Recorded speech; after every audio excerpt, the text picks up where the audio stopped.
Bismillah, cek.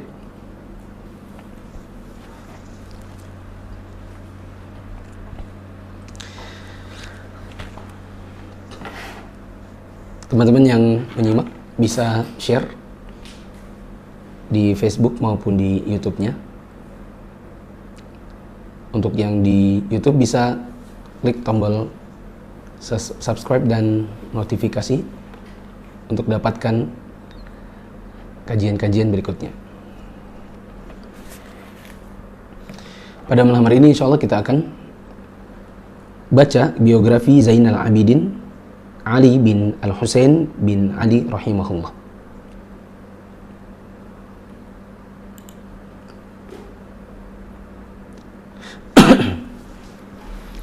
Bismillahirrahmanirrahim. Assalamualaikum warahmatullahi wabarakatuh.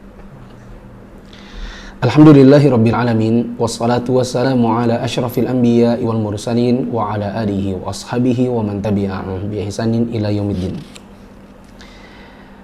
Teman-teman yang dirahmati Allah Subhanahu wa taala, hadirin dan hadirat, pada pertemuan perdana setelah bulan Ramadan, di malam hari ini kita akan masuk dalam pembacaan biografi Zainal Abidin.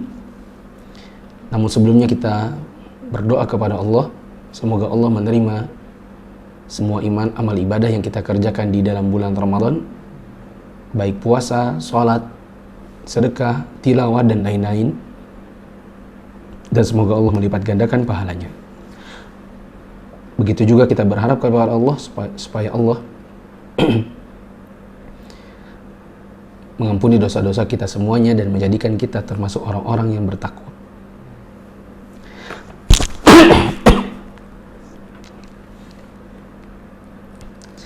Zainal Abidin Ali bin Al-Husain bin Ali rahimahullah.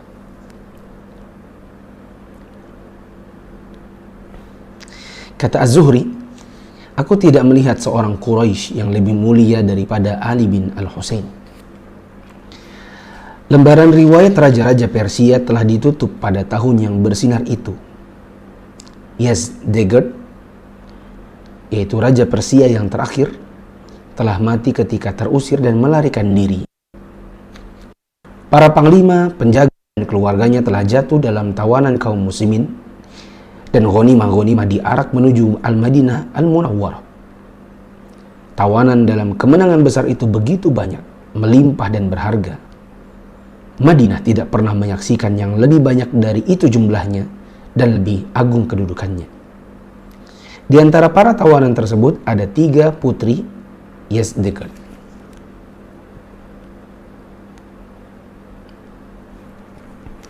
Orang-orang menghampiri tawanan. Mereka membelinya dalam hitungan waktu yang singkat.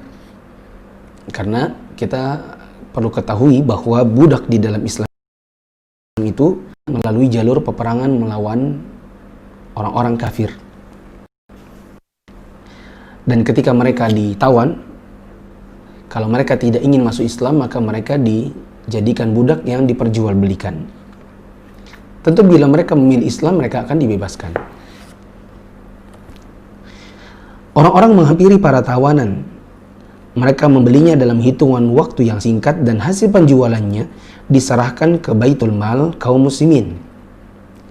Tidak ada yang tersisa dari tawanan tersebut selain putri-putri Kaisar Yazdegerd. Mereka termasuk para wanita yang paling cantik, paling berseri, dan sangat elok. Saat mereka ditawarkan untuk dijual, mereka tertunduk ke tanah dengan rasa rendah dan hina.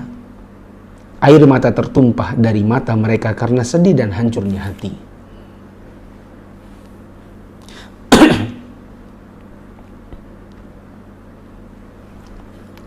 Ali bin Abi Thalib merasa iba terhadap mereka. Dia berangan-angan bila orang yang membelinya adalah orang yang baik dalam mengurusi mereka. Jangan heran karena Rasulullah SAW mengatakan, irhamu aziza qaumin dhalla. Kasihanilah orang-orang yang mulia di antara kaum yang terhina.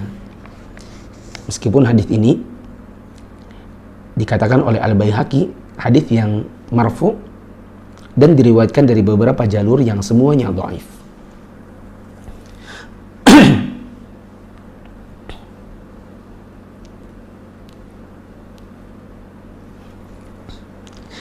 Ali radhiyallahu anhu lalu mendekati Umar ibn Khattab dan berkata, "Wahai Amirul Mukminin, sesungguhnya putri-putri raja tidak pantas diperlakukan seperti wanita-wanita lain diperlakukan." Umar menjawab, "Kamu benar, tapi bagaimana?" Ali berkata, "Mereka hendaknya diberi harga yang mahal, kemudian biarkan mereka bebas memilih siapa yang mereka kehendaki dari orang-orang yang akan membelinya." Umar radhiyallahu anhu merasa senang dengan pendapat itu. Dia ridho dan melaksanakan usul Ali. Maka salah satu dari mereka memilih Abdullah bin Umar ibn Khattab. Putri yang lain, yang kedua, memilih Muhammad bin Abu Bakar As-Siddiq. Adapun putri yang ketiga yang biasa dipanggil dengan Syahzinan, dia memilih Al-Husain bin Ali, cucunya Rasulullah SAW. Syahzinan kemudian memeluk Islam dan baik keislamannya. Dia telah beruntung dengan agama yang lurus dan dimerdekakan dari perbudakan. Dia berubah menjadi seorang istri setelah sebelumnya adalah budak, dan dia beruntung dengan kebebasan. Kemudian dia memutuskan segala hubungan dirinya dengan masa lampaunya yang berbau paganisme. Dia pun berlepas diri dari nama Syahzinan yang maknanya ratunya para wanita dan mengganti dengan panggilan Ghazalah atau rusa betina.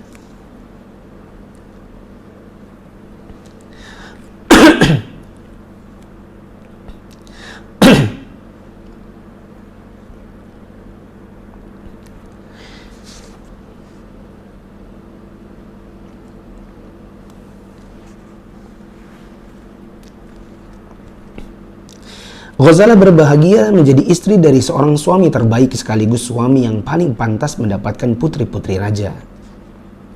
Tidak tersisa dari angan-angannya kecuali keinginannya memperoleh nikmatnya seorang anak. Maka Allah memuliakannya. Dia pun melahirkan untuk Al-Husain radhiyallahu anhu seorang anak yang indah rupanya dan berseri wajahnya. Dia menamainya Ali untuk mencari berkat dengan nama kakeknya, yaitu Ali bin Abi Thalib.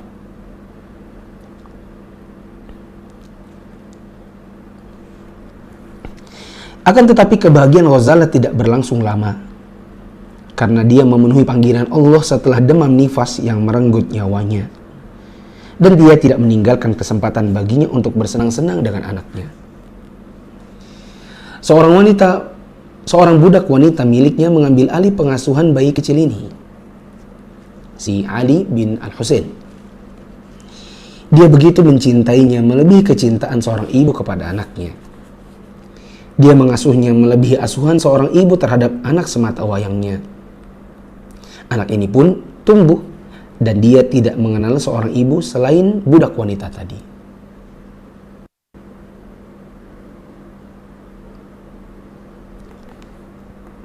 Belum lagi Ali bin Al-Husain menginjak usia tamyiz. Dia tertarik menuntut ilmu dengan penuh antusias dan kerinduan. Madrasahnya yang pertama adalah rumahnya sendiri. Sungguh alangkah mulianya rumah tersebut. Pengajarnya yang pertama adalah ayahnya, Al-Husain bin Ali. Alangkah agungnya dia sebagai seorang pengajar. Adapun madrasahnya yang kedua adalah Masjid Rasul yang agung sallallahu alaihi wasallam. Masjid Nabi yang mulia pada saat itu sesak dengan beberapa orang terbaik.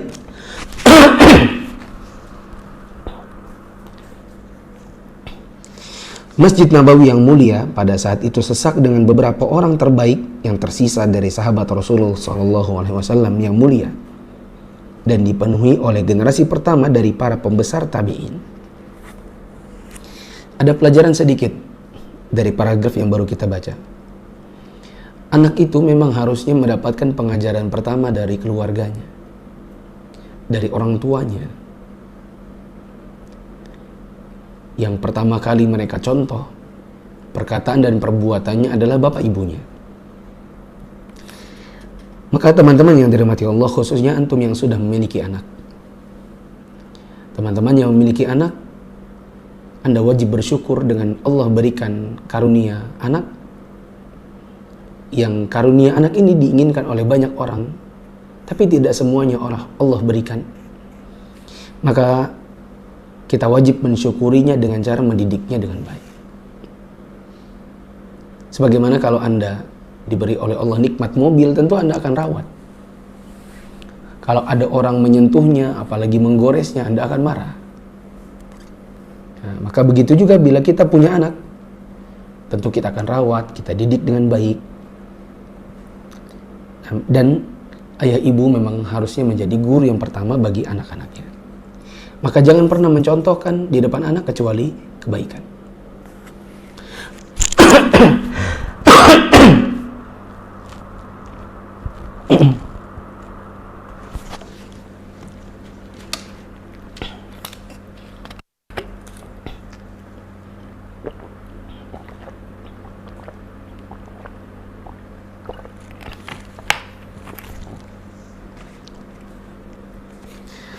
Nah,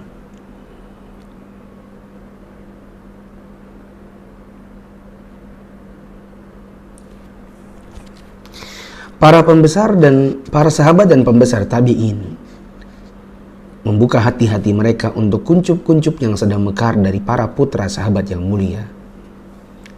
Mereka membacakan kitabullah kepada mereka, memahamkan mereka, meriwayatkan hadis Rasulullah SAW untuk mereka, menceritakan sirah Rasul yang agung beserta pertempuran-pertempuran beliau kepada mereka, melantunkan syair Arab kepada mereka, sekaligus menunjukkan letak keindahannya kepada mereka, serta memenuhi hati mereka dengan cinta kepada Allah Ta'ala, rasa takut dan takwa kepadanya.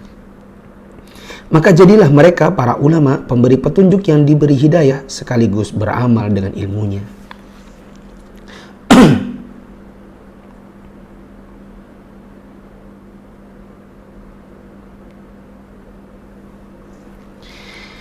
Akan tetapi hati Ali bin Al-Husain tidak bergantung kepada sesuatu pun selain kitabullah Ta'ala. Perasaannya tidak pernah tergetar oleh suatu perkara apapun selain oleh janji dan ancamannya.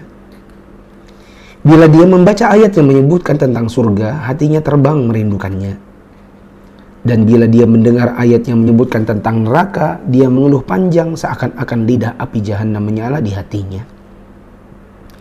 Belum lagi Ali bin Al-Husain menyempurnakan ilmunya dan masa mudanya.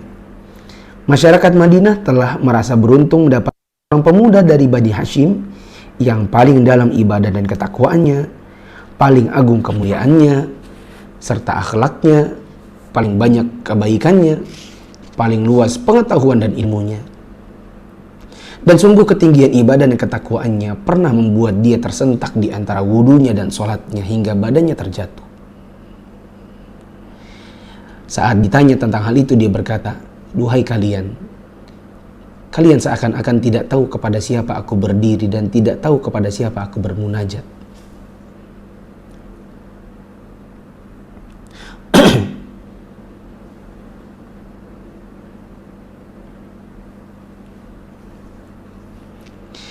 Kebaikan ibadah pemuda Bani Hashim ini dan keteguhannya dalam menjalankan syiar-syiarnya telah membuat orang-orang memanggilnya Zainal Abidin,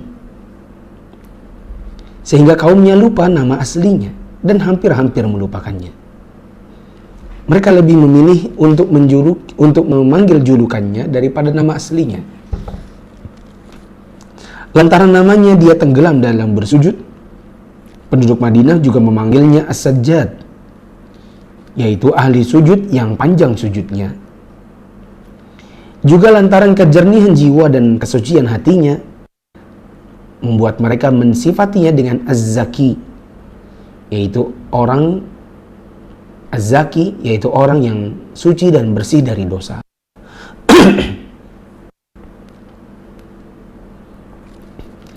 Zainal Abidin, yaitu Ali bin Al-Husain, meyakini bahwa intisari ibadah adalah doa.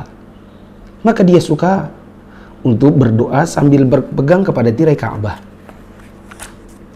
Betapa banyak dia telah menetapi Baitul Aqiq atau Ka'bah, dan dia mulai berkata, "Wahai Tuhanku, Engkau telah membuatku merasakan rahmat-Mu, dan Engkau telah mencurahkan dari nikmat-nikmat-Mu kepadaku apa yang telah Engkau curahkan, hingga membuatku berdoa kepadamu dengan rasa aman tanpa ketakutan.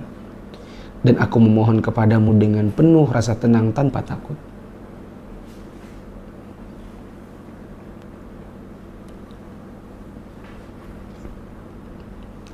Wahai Tuhanku, aku bertawasul kepadamu dengan tawasulnya orang yang begitu membutuhkan rahmat-Mu dan orang yang lemah kekuatannya untuk menunaikan hak-hak-Mu. Maka terimalah dariku doa orang yang tenggelam dan asing yang tidak menemukan penolong selain Engkau, wahai Zat yang Maha Pemurah.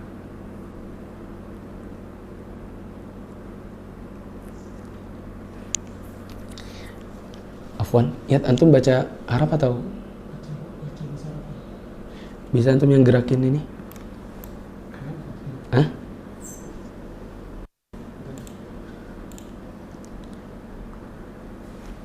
Kelihatan nggak? Karena atau gimana? Kelihatan? Afwan, saya agak kesulitan menggerakkan buku bahasa Arabnya sama membacakan Indonesianya. Jadi saya mau minta asisten untuk merakkan Arab. Antum paham kan?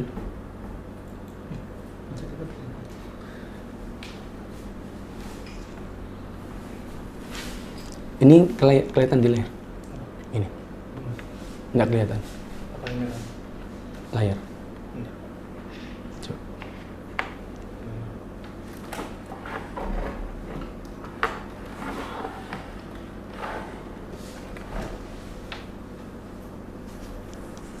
Udah? Taus bin Kaisan. Kelihatan ya? Lihat? Kelihatan? Yuk. Taus bin Kaisan pernah melihatnya pada suatu ketika berdiri di bawah bayang-bayang Baitul Atiq, yaitu Ka'bah. Dia berguling-guling seperti orang yang sekarat, dan dia menangis dengan tangisan orang sakit. Dia berdoa dengan doa orang yang dalam keadaan terjepit. Taus berdiri menunggunya hingga dia berhenti dari tangisannya dan selesai dari doanya. Taus maju ke arahnya dan berkata, "Wahai putra Rasulullah." Maksudnya putra Rasulullah ini adalah cicit. Ya. Karena memang di dalam masalah syar'i, ya, seperti dalam masalah warisan, ya, kita tidak mengatakan cucu, cicit dan lain-lain, tapi hanya mengatakan anak. Ya, dan turun ke bawah padanya adalah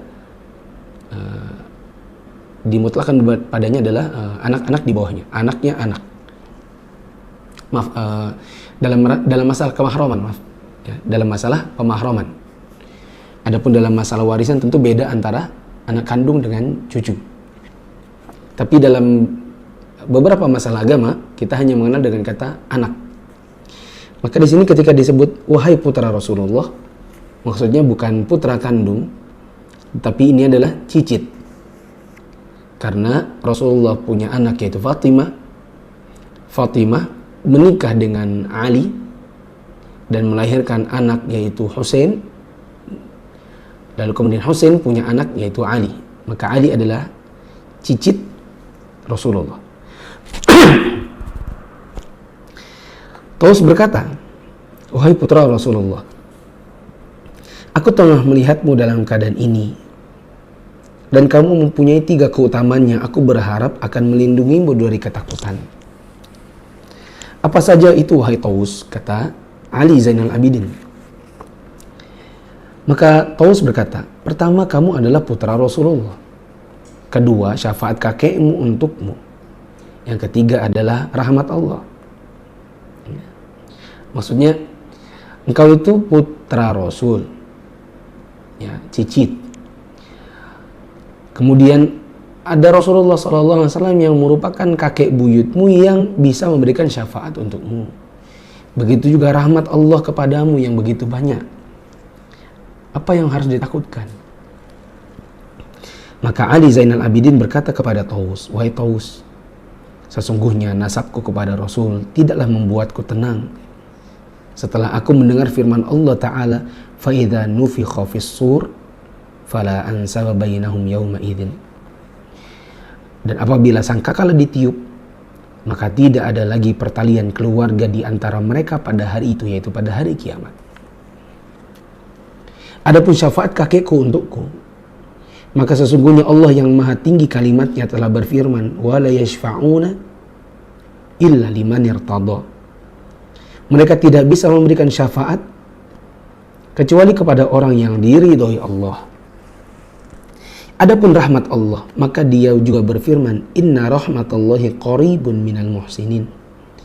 Sesungguhnya rahmat Allah itu dekat bagi orang-orang yang berbuat baik.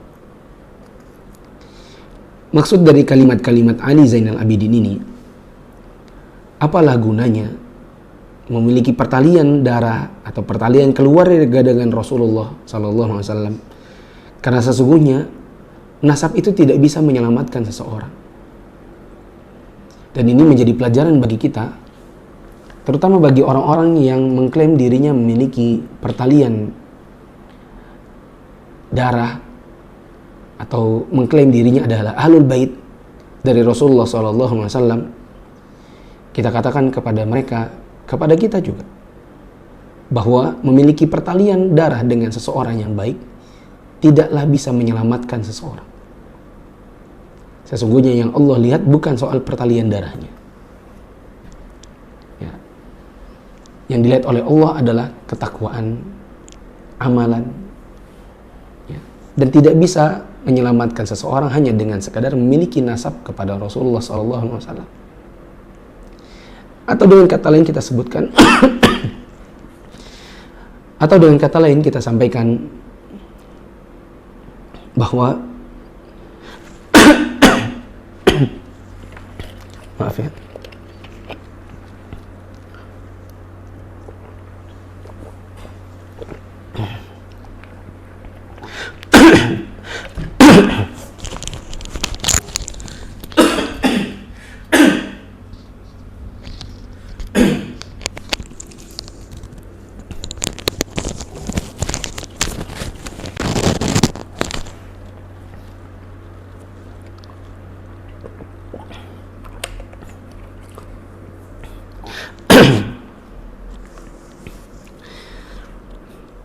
atau dengan kata lain kita katakan bahwa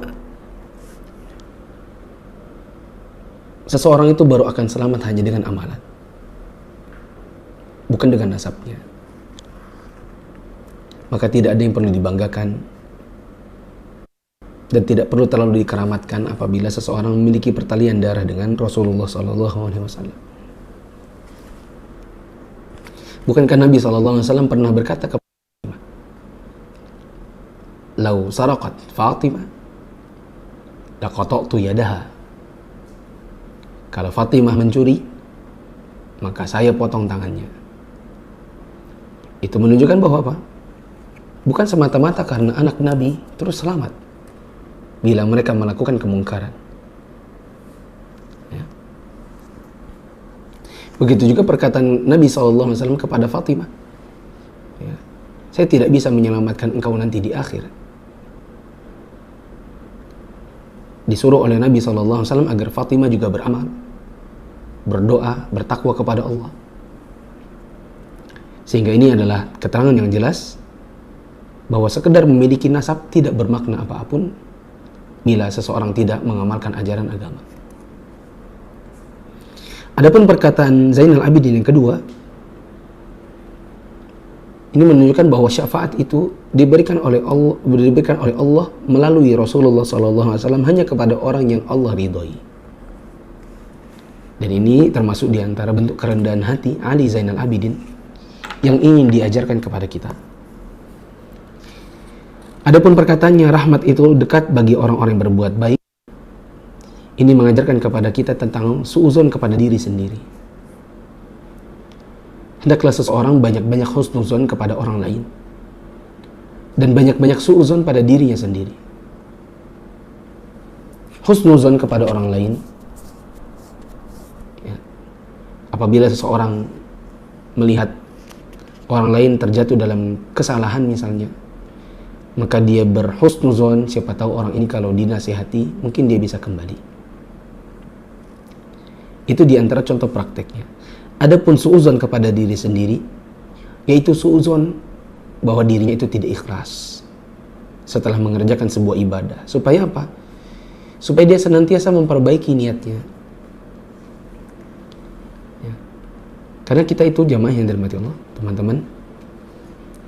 Kalau kita sudah terlalu merasa diri kita ini ikhlas, maka tertutup bagi kita untuk memperbaiki niat. Sehingga kita tidak pernah sadar bahwa suatu ketika kita mengerjakan sebuah amalan bukan karena Allah Ta'ala. Yang terbaik adalah seseorang itu selalu was-was, jangan-jangan amalannya tidak diterima. Dengan begitu, setiap kali dia mengerjakan sebuah amal, dia akan senantiasa memperbaiki niatnya. Dia juga harus bersuuzon. Siapa tahu amalan buruknya lebih banyak daripada amalan baiknya. Dengan begitu dia akan terpacu untuk terus-menerus mengerjakan amal kebaikan, dengan harapan itu akan lebih berat timbangannya di hari kiamat daripada keburukan.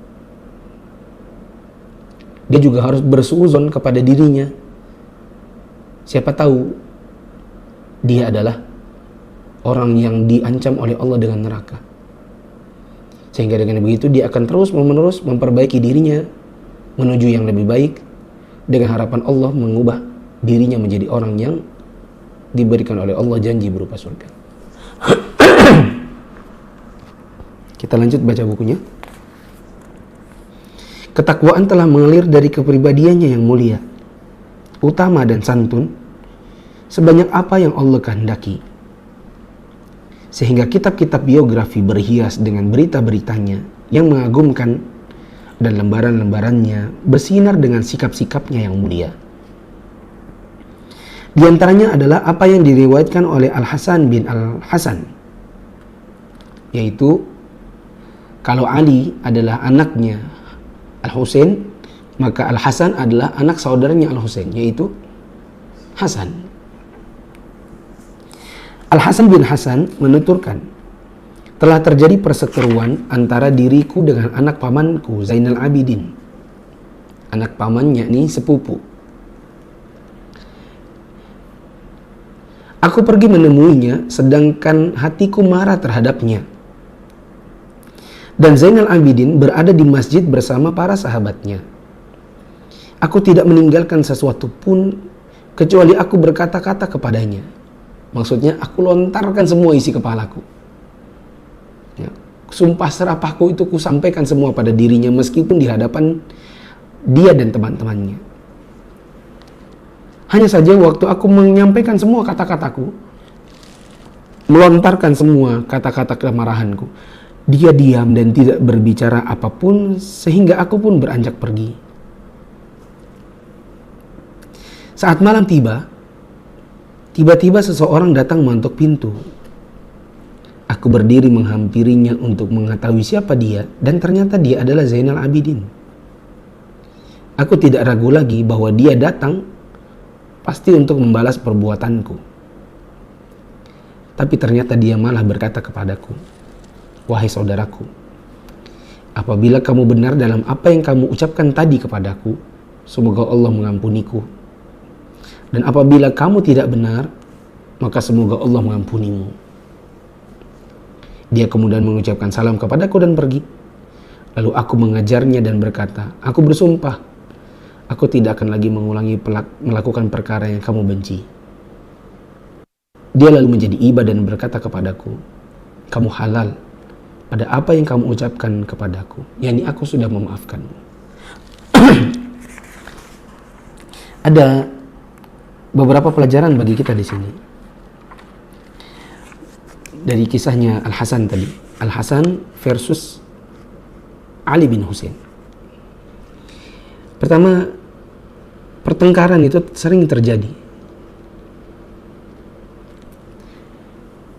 Namanya kita juga manusia atau makhluk sosial. Kadang kita dengan seseorang itu bertengkar. Kita dengan saudara, kita dengan sepupu, kita bertengkar dengan teman sekantor, bahkan kita bertengkar dengan sesama teman pengajian. Bahkan kita bisa jadi bertengkar dengan ustadz kita sendiri, dengan guru kita. Bahkan yang lebih jauh dari itu, kita bertengkar dengan orang tua kita. Maka ketika kita ada kemarahan, sebaiknya ditahan dulu. Kita diam supaya tidak mengeluarkan kata-kata yang isinya sumpah serapah dan mengeluarkan segala sesuatu tanpa lagi dikontrol, baik buruknya. Pelajaran yang kedua, bila satu marah, maka sebaiknya yang satu diam. Karena kalau sama-sama marah, biasanya nggak akan selesai. Sebaiknya satu diam, menunggu waktu yang tepat untuk menyampaikan. Apakah menyampaikan maaf atau kalau menyampaikan bantahan. Nah, yang ketiga, mudah untuk memaafkan. Dan saya kira kalau ini menurut saya ya,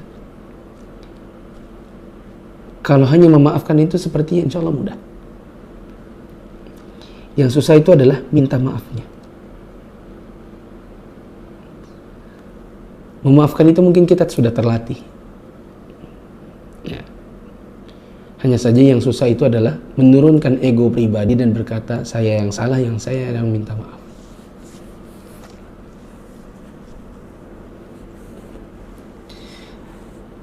Kita lanjut baca ceritanya. Salah seorang putra Madinah meriwayatkan, dia menuturkan, Zainal Abidin keluar dari masjid. Lalu aku mengikutinya. Aku mulai mencelanya dan aku tidak mengetahui apa sebabnya. Ini aneh juga ya, ada orang mencela sesuatu yang dia tidak tahu sebabnya. Tapi jangan salah, keanehan seperti ini memang banyak terjadi. Kita benci seseorang yang kita tidak tahu kenapanya. Kita lebih membenci seseorang bukan karena sebuah alasan yang benar, tapi lebih ke arah misalnya tidak menyukainya karena wajahnya, tidak suka dengan dia karena cara bicaranya, yang sebenarnya tidak ada yang salah bila ditinjau secara syar'i, hanya tidak cocok dengan kepribadian kita saja. Dan ini tentu membenci yang keliru. Membenci itu juga harus punya alasan syar'i. Tidak boleh membenci seseorang bukan karena sebuah alasan yang syar'i. Aku mulai mencelanya dan tidak mengetahui apa sebabnya.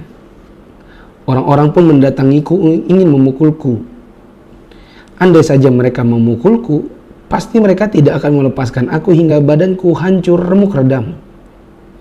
Zainal Abidin menoleh kepada orang-orang dan berkata, tahanlah diri kalian dari orang ini. Mereka pun menahan diri dariku. Saat dia melihat ketakutan menimpaku, dia menghampiriku dengan wajah berseri. Dia mulai melindungiku dan menenangkanku dari ketakutan. Kemudian dia berkata, sungguh kamu telah mencelaku dengan apa yang kamu tahu. Padahal apa yang tersembunyi darimu tentang diriku jauh lebih banyak. Ya. Ini saya pernah juga disampaikan seseorang. Dalam sebuah percakapan ada yang bilang,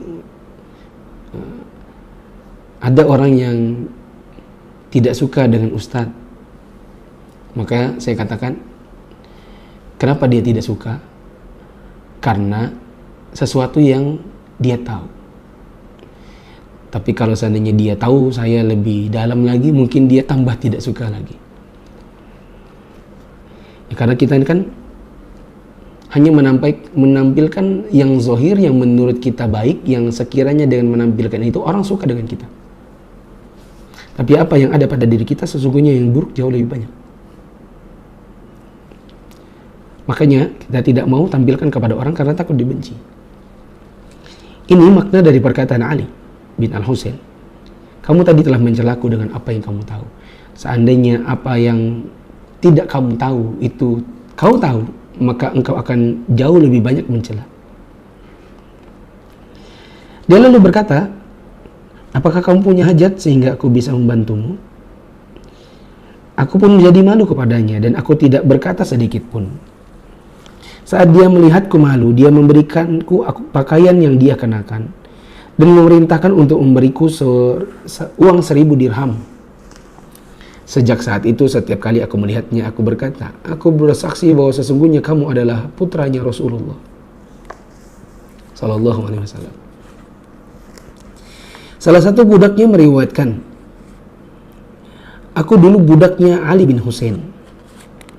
Dia mengutusku untuk suatu hajat dan aku terlambat. Saat aku pulang, dia mencambukku. Dia menangis, aku menangis. Dan aku begitu marah kepadanya karena tidak ada yang pernah dicambuknya sebelum diriku. Aku berkata kepadanya, bertakwalah kepada Allah. Bertakwalah kepada Allah, wahai Ali bin Al-Husain. Apakah kamu memanfaatkan pelayananku dalam hajatmu, lalu aku menunaikannya untukmu, kemudian kamu memukulku? Ini kata mantan budaknya. Maka Ali bin Al-Husain kemudian menangis dan berkata, pergilah kamu ke masjid Rasul Sallallahu Alaihi Wasallam dan sholatlah 2 rakaat, kemudian ucapkan, ya Allah, ampunilah Ali bin Al-Husain.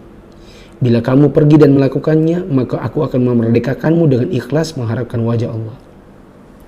Maka aku pergi, sholat dan berdoa, lalu aku kembali ke rumahnya dan aku pun merdeka.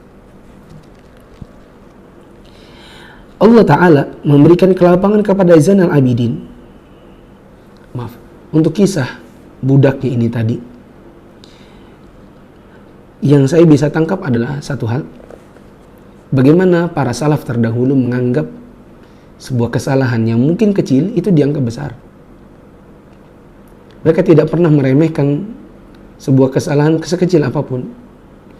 Sampai-sampai kita bisa katakan bahwa Ali bin Al-Husain ini memukul budaknya untuk sebuah alasan. Ya, bagaimana sih? Ya, kadang kita kan, misalnya kita punya bawahan. Bawahan ini kita suruh sesuatu, tapi dia kemudian terlambat dan mengakibatkan kerugian. Kemarahan itu sesuatu yang wajar, namanya juga manusia. Ya. Tetapi Ali bin Al-Husain dalam mengekspresikan kemarahannya itu sampai memukul budaknya. Kalau kita bisa bilang ini mungkin hanyalah kesalahan kecil, yang kesalahan ini adalah akibat sesuatu yang memang salah budaknya, tapi tidak bagi Al-Husain. Tidak bagi Ali bin Al-Husain, di mana dia menganggap kesalahan ini adalah kesalahan besar, sehingga yang dia tebus adalah dengan cara memerdekakan si budak yang dia pukul tadi. Ini yang bisa kita tangkap bahwa para salaf terdahulu, mereka menganggap masalah-masalah kecil itu sebagai sesuatu yang besar, sehingga tebusannya pun harus besar. Allah Ta'ala memberikan kelapangan kepada Zainal Abidin dan mencurahkan rezeki yang melimpah kepadanya. Perdagangannya untung besar dan pertaniannya berkembang pesat. Budak-budaknya lah yang menjalankan kedua usahanya tersebut. Pertanian dan perdagangannya telah melimpahkan kepadanya kebaikan yang banyak dan harta yang banyak. Akan tetapi Zainal Abidin tidak menjadi takabur dengannya, dan kenikmatan tidak menjadikannya sombong. Dia menjadikan harta dunia sebagai jalan menuju kemenangan di akhirat. Maka kekayaannya adalah sebaik-baik kekayaan soleh bagi orang yang soleh. Dan hal terbanyak yang paling dicintainya dari amalan-amalan kebajikan adalah sedekah secara sembunyi-sembunyi. Apabila malam telah menjadi gelap, dia memanggul karung-karung gandum di atas punggungnya yang kurus lemah dan keluar membawanya di kegelapan malam sedangkan manusia tertidur lelap. Ya, kisah ini pada dasarnya sering kita dengar ya. Dalam kisah-kisah tentang keikhlasan, dalam buku-buku tentang keikhlasan, kisah Ali bin Al-Husain Zainal Abidin ini termasuk salah satu kisah yang paling masyhur dibawakan. Dia mengelilingi kampung-kampung Madinah sambil memanggulnya untuk disedekahkan kepada orang-orang yang membutuhkan, yang tidak meminta kepada orang secara mendesak. Banyak jamaah dari penduduk Madinah yang bertahan hidup, dan mereka tidak tahu dari mana datangnya rezeki yang baik itu. Tatkala Ali bin Al-Husain wafat, mereka kehilangan rezeki yang dahulu mendatangi mereka, sehingga mereka baru mengetahuinya dari mana asal sumber rezeki tersebut. Ya, maksudnya orang-orang sering mendapatkan rezeki di tengah malam. Karena saat mereka tidur, mereka sering mendapatkan karung-karung gandum yang dibagikan secara sembunyi-sembunyi. Tapi mereka tidak pernah tahu siapa yang sebenarnya membawakan karung-karung gandum itu kepada mereka, sampai akhirnya Ali bin Al-Husain wafat. Baru kemudian karung-karung gandum itu pun tidak pernah datang lagi. Sehingga tentu ini adalah indikasi kuat siapa yang selama ini membawakan kepada mereka. Ketika Zainal Abidin diletakkan di atas pemandian, orang-orang yang memandikannya memandang kepadanya, menemukan bekas-bekas hitam di punggungnya. Mereka berkata, bekas apa ini? Ada yang bilang, itu bekas memanggul karung-karung gandum ke 100 rumah di Madinah, yang sekarang telah kehilangan orang yang menghidupi mereka dengan kematiannya. Ini pelajaran besar bagi kita tentang keikhlasan.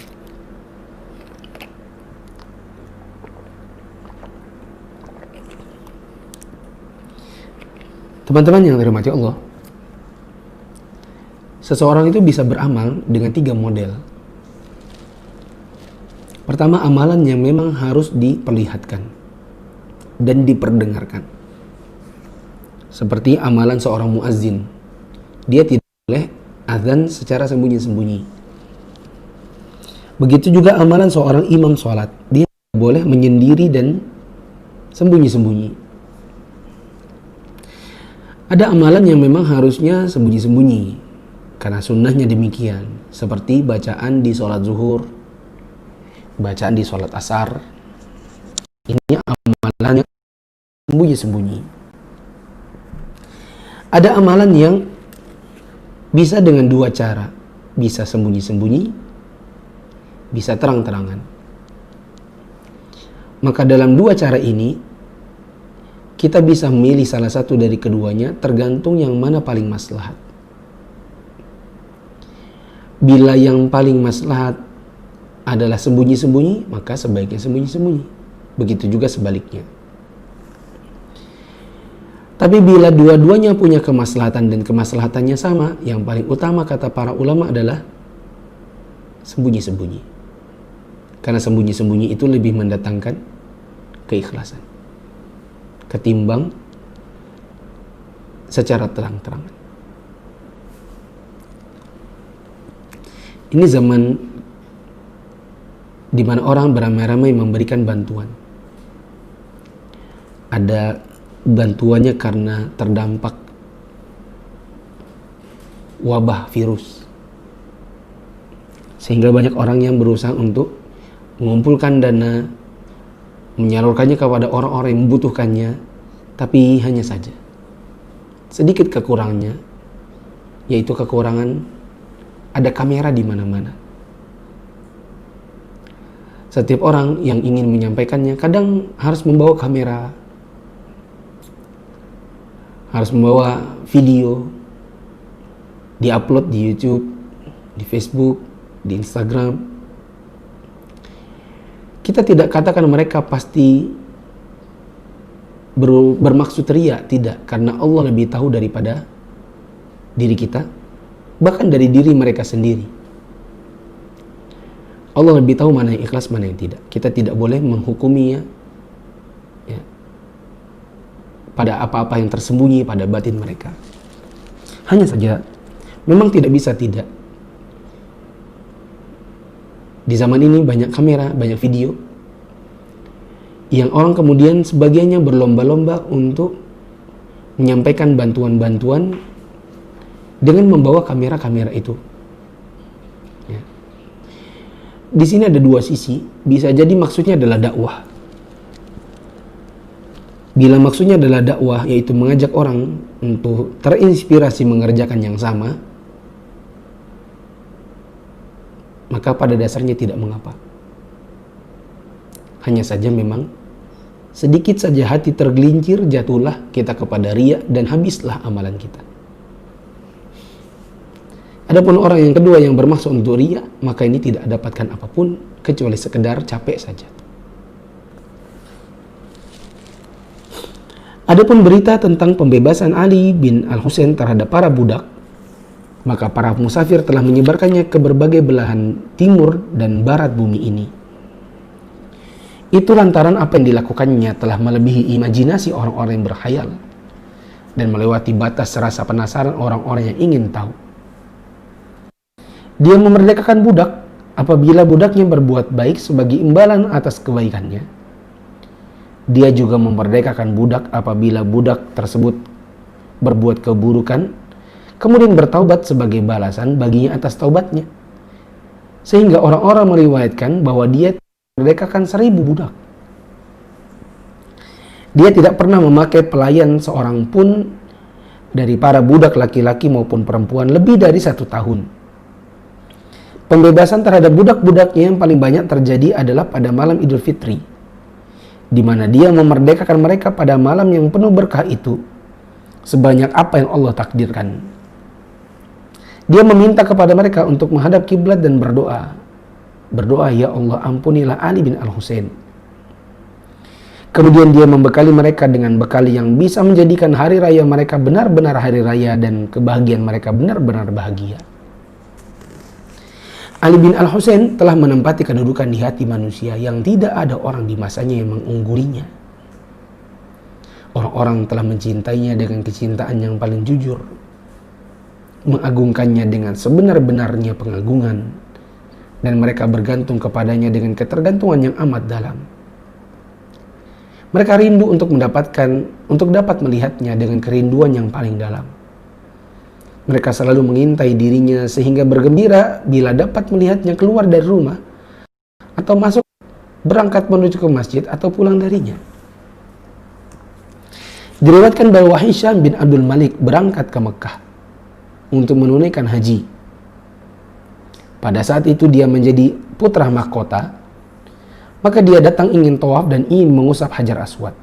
Para tentara yang mengelilinginya mulai memperingatkan manusia agar mereka membuka jalan untuk Hisham. Misi, minggir, putra mahkota mau lewat. Apalagi kita masih ingat kan ceritanya Roja bin Haywah dengan Umar bin Abdul Aziz dan Hisham bin Abdul Malik saat proses penggantian kedudukan khalifah dari Sulaiman bin Abdul Malik. Bagaimana dua orang ini sama-sama berkata dengan perkataan yang sama tapi maksudnya beda. Hisham bilang, wahai Roja, beritahukan kepadaku nama yang ditulis Sulaiman. Kalau bukan namaku, mumpung orangnya masih hidup, mau kuprotes agar namaku. Sedangkan Umar berkata, wahai Roja, beritahukan siapa namanya. Kalau itu namaku, mumpung orangnya masih hidup, mau kuprotes agar bukan namaku. Waktu dibacakan ternyata namanya adalah Umar bin Abdul Aziz. Hisham berkata, inna lillahi wa inna ilaihi raji'un, karena bukan dirinya. Sedangkan Umar berkata, inna lillahi wa inna ilaihi raji'un, karena dirinya. Kita melihat bagaimana Hisham punya keinginan kuat untuk mendapatkan kekuasaan. Sehingga kalau kemudian dia ingin bertawaf dan mengusap Hajar Aswad, lalu para tentara mengatakan, minggir, buka jalan, ini putra mahkota mau lewat, maka sesuatu yang bukan mengherankan. Meskipun Hisham tetap punya sisi kebaikan setelah dia menjadi khalifah. Tidak seorang pun dari manusia yang mau menoleh kepada mereka, dan tidak ada yang membuka jalan untuknya. Masalahnya ini rumah adalah rumah Allah. Manusia seluruhnya adalah hambanya. Maka mau putra mahkota, mau orang biasa sama saja. Di saat mereka demikian, suara-suara tahlil dan takbir terdengar dari kejauhan. Kepala-kepala mendongak ke arahnya. Ternyata ada seseorang dalam kerumunan manusia, indah rupanya, sejuk dipandang, badannya kurus, wajahnya bersinar memancarkan ketenangan kewibawaan, berjalan dengan memakai izar dan rida, yaitu kain atas kain bawahnya orang yang sedang berihram laki-laki. Di antara kedua matanya terlihat bekas sujud. Kerumunan manusia membuka jalan untuknya dan beranjak saf demi saf. Mereka menyambutnya dengan pandangan penuh kerinduan dan cinta, hingga dia pun sampai di Hajar Aswad lalu mengusapnya. Ya, kita bisa bayangkan ya, orang yang begitu getol untuk mencari kekuasaan tidak dihormati orang. Orang yang tidak menginginkan kekuasaan itu justru mendapatkannya, kewibawaan didapatkannya. Kita lihat bagaimana tadi saya ceritakan sedikit flashback tentang bagaimana proses Sulaiman mewariskan tahta kepada Umar, dan Hisham menjadi orang yang sangat bernafsu untuk mendapatkannya, tapi tidak mendapatkannya. Begitu juga ingin mendapatkan penghormatan dari orang-orang agar dibukakan jalan, tidak ada yang membukakannya. Sedangkan kita melihat Ali bin Al-Husain, orang-orang ketika melihatnya begitu mengagungkannya, menghormatinya, membukakan jalan untuknya. Ya. Maka ini pesan bagi kita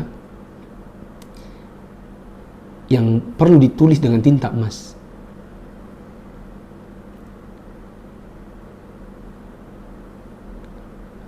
Bahwa wibawa, cinta manusia itu tidak bisa didapatkan dengan cara dipaksa dan diminta. Itu semua datang secara naluriah, melalui kebaikan hati, melalui ketakwaan, dan itu semua adalah anugerah dari Allah yang Allah berikan kepada siapapun yang Allah kehendaki. Bagaimanapun caranya kita menginginkan agar kita bisa baik di mata manusia, bila Allah tidak memberikannya maka tidak ada.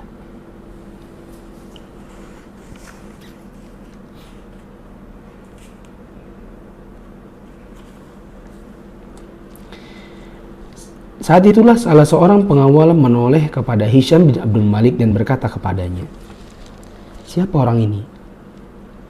Dia dimuliakan manusia dengan sepenuh kemuliaan, dan mereka mengagungkannya dengan sepenuh keagungan." Hisham berkata, "Aku nggak kenal." Maka Al-Farazdak, salah seorang penyair di generasi pertama Bani Umayyah yang hadir pada saat itu berkata, "Kalau Hisham tidak kenal, saya kenal. Dan dunia seluruhnya kenal. Itu adalah Ali bin Al-Husain. Semoga Allah meridhoinya, ayahnya, kakeknya." Dia kemudian melantunkan syair. Inilah orang Al-Batha, mengenali jejaknya. Al-Bait, tanah halal, tanah haram, mengenalinya. Dialah putra sebaik-baik hamba seluruhnya. Dialah orang yang bertakwa, suci, bersih dan berilmu. Dia adalah putra dari Fatimah bila kamu tidak mengetahuinya.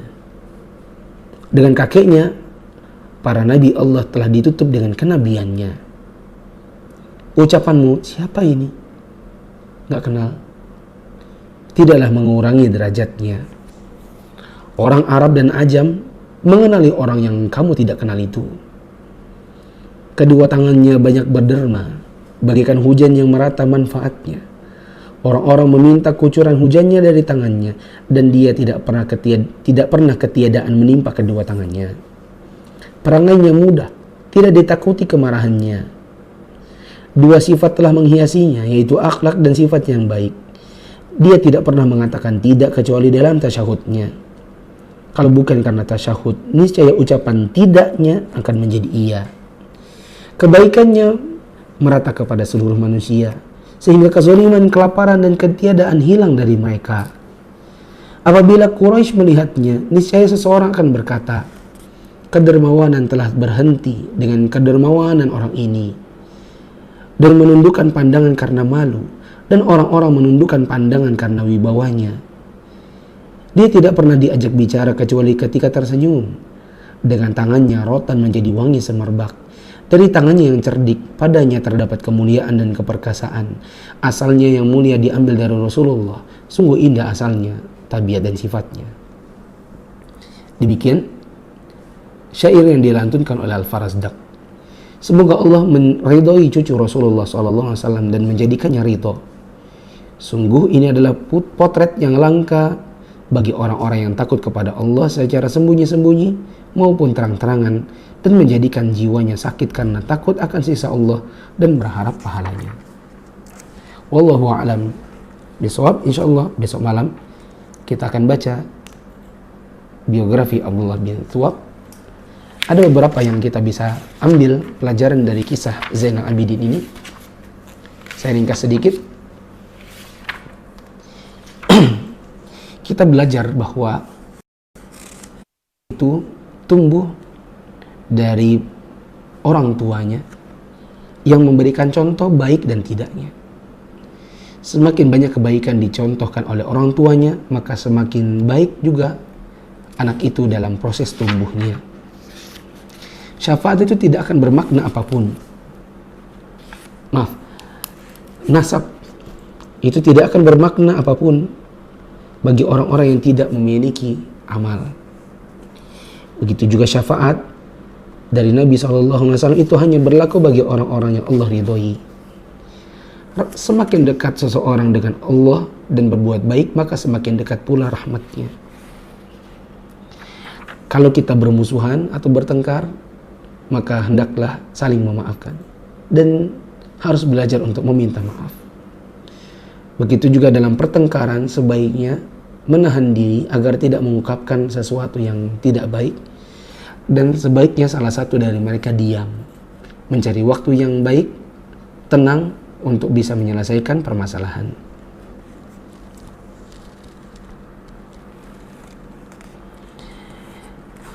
Begitu juga seseorang tidak boleh menganggap,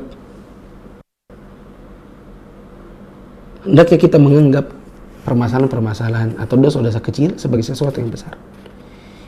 Kita banyak bersuuzon kepada diri kita dalam hal-hal kebaikan, dan banyak berhusnuzon kepada orang-orang selain kita. Kita dicontohkan oleh Ali bin Al-Husain ini tentang sebuah amalan yang amalan itu betul-betul disembunyikan dalam rangka mencari ridha Allah. Nah, wallahu a'lam bishawab. Tidak semua saya bisa rangkumkan, tapi demikianlah yang bisa kita sampaikan pada malam hari ini. Wallahu a'lam bishawab.